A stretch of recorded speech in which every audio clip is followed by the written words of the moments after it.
Good morning viewers. आज हम BEd second year के pedagogy of social science subject के अंतर्गत समुदाय में उपलब्ध शैक्षिक संसाधनों की स्टडी करेंगे। अब समुदाय के अंदर वो कौन कौन से शैक्षिक संसाधन हैं जिनका हम हमारी शिक्षण अधिगम प्रक्रिया में प्रयोग करके शिक्षण अधिगम प्रक्रिया को प्रभावशाली बना सकते हैं।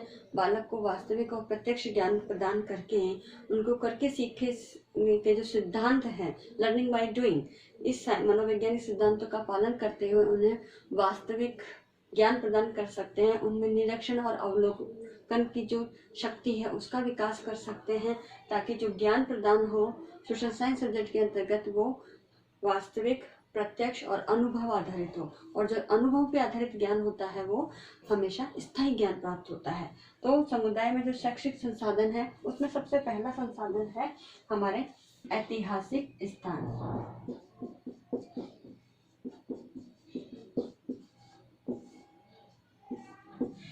अब ऐतिहासिक जो स्थान है उन ऐतिहासिक स्थानों पर हम बालक को विजिट करा करके बालक को वास्तविक जानकारी प्रदान कर सकते हैं। अब हमारे एरिया के आसपास अगर कोई ऐसा ऐतिहासिक स्थान है, जैसे कोई सभ्यता के मिले हुए साक्ष्य है, कोई म्यूजियम है जो प्राचीन समय से रिलेटेड बात जो वस्तुएं हैं उनका संग्रह करता है, साथ ही जो भी जैसे हम अगर एग्जाम्पल लें अजमेर का, तो उसमें तारागढ़ का किला है। अगर आबू रोड का एग्जाम्पल ले जो राजस्थान राज्य के सिरोही जिले में है, तो वहाँ चंद्रावती नगरी के अवशेष मिले हैं। चंद्रावती नगरी के बारे में साक्ष्य पूरी एक सभ्यता मिली है। इसी प्रकार से हमारे हड़प्पा है, मोहनजोदड़ो, सिंधु घाटी सभ्यता है। तो इन सभी ऐतिहासिक स्थानों का जिनका ऐतिहासिक महत्व, चाहे हमें किले हैं, इमारतें हैं, गुम्बद है, ये सारे हमारे ऐतिहासिक स्थान है जो हमें इतिहास की याद दिलाते हैं। तो इनका हम विजिट करा करके बालकों को स्टडी कराएं तो जो भी ज्ञान प्राप्त होगा वो निरीक्षण के आधार पर प्रत्यक्ष और स्थायी होगा। सेकंड आता है हमारी प्रशासकीय संस्थाएं।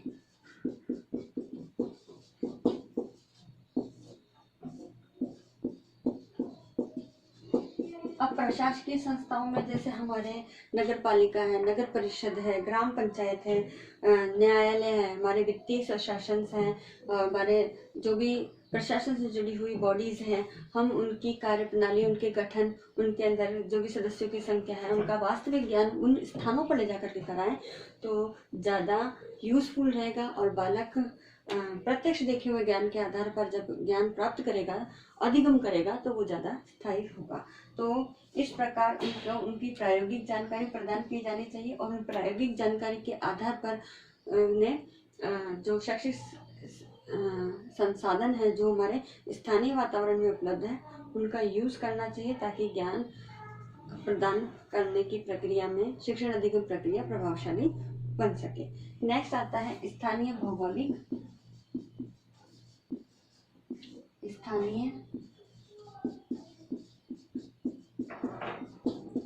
भौगोलिक संस्थाएं या वातावरण।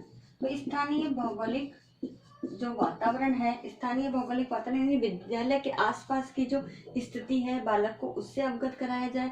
साथ ही जो आसपास के परिवेश में लोग हैं उनका किस प्रकार से जीवन स्तर है, किस प्रकार से रहन सहन है, उनका स्वास्थ्य किस प्रकार से है। तो जो भौगोलिक वातावरण उनके पारिवारिक स्थिति, शारीरिक और उनकी सामाजिक स्थिति को प्रभावित करता है, तो इन सारी जानकारी हमें भौगोलिक जो स्थानीय वातावरण है उसके अंतर्गत हम बालकों को दे सकते हैं।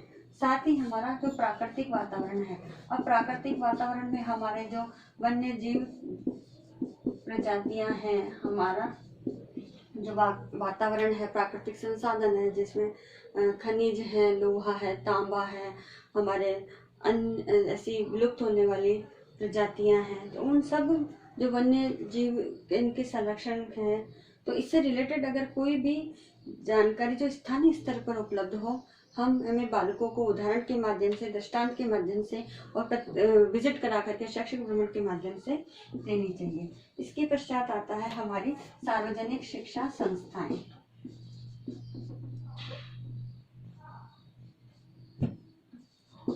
सार्वजनिक शिक्षा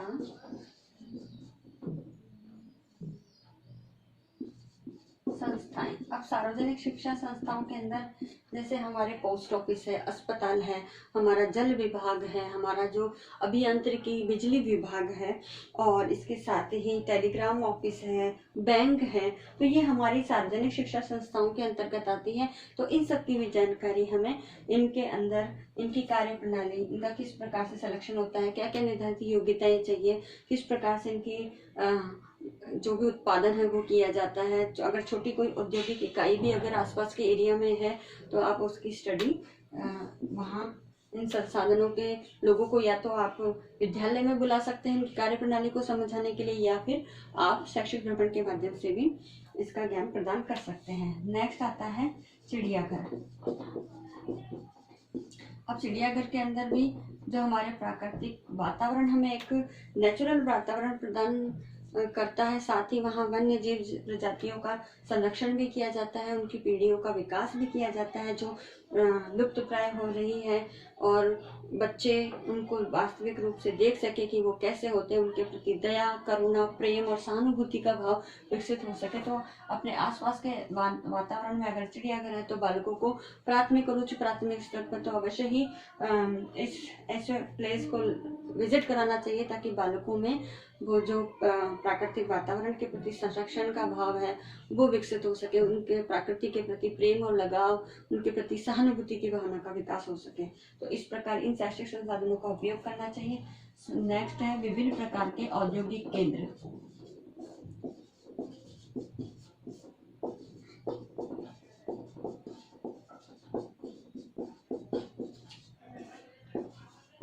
तो विभिन्न प्रकार के जो औद्योगिक केंद्र हैं, तो जिसके अंदर उद्योगों से संबंधित या छोटे छोटे लघु और कुटीर उद्योगों से संबंधित जानकारी दी जाती है।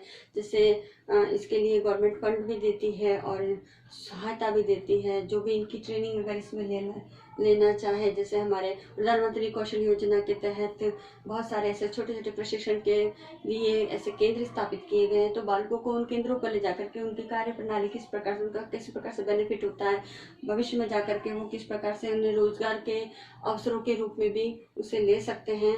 और तो इन विभिन्न औद्योगिक केंद्रों के ले जाके जो कला केंद्र है हमारे, उनमें ले जाकर के विजिट कराना चाहिए, ताकि उनकी वास्तविक कार्य प्रणाली बालक को समझ सके। और एट द लास्ट है हमारी सामाजिक संस्थाएं।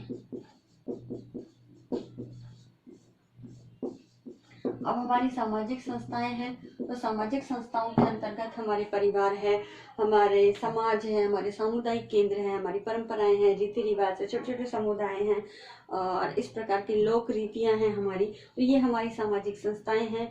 जब किसी भी वर्ग विशेष, जाति विशेष या धर्म विशेष से संबंधित इन सामाजिक संस्थाओं की हम उनकी संस्कृति के बारे में जानकारी दें कि किस प्रकार की उनकी पारिवारिक कार्य प्रणाली या पारिवारिक सिस्टम है, उनकी जानकारी जब हम सोशल साइंस सब्जेक्ट के अंतर्गत दे रहे हैं, तो उन समुदाय के लोगों को विद्यालय में बुला करके इन शैक्षिक जो संसाधन है इनका प्रयोग करके हम ज्ञान को स्थायित्व प्रदान करने, रोचक एक डिफरेंट वे ऑफ मेथोडोलॉजी का यूज करते हुए हम स्टडी करा सकते हैं।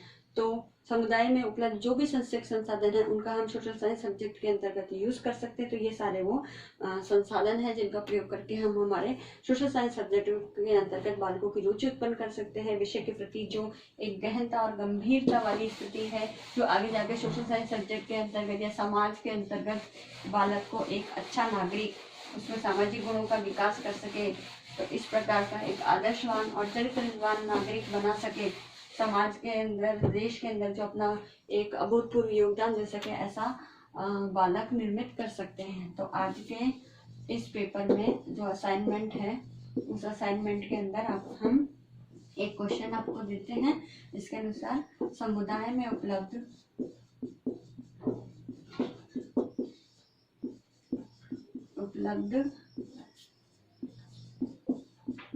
शैक्षिक संसाधनों का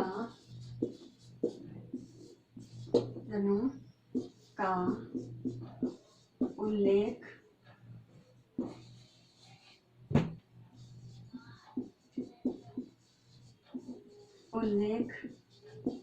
कीजिए। तो इस प्रकार आपको जो भी शैक्षिक संसाधन समाज में उपलब्ध है उनका उल्लेख करना है, इस कोरोना महामारी के दौरान आप अपने घर में रहिए, सुरक्षित रहिए। आई होप ये वीडियो आपके लिए यूजफुल होगा। So thank you.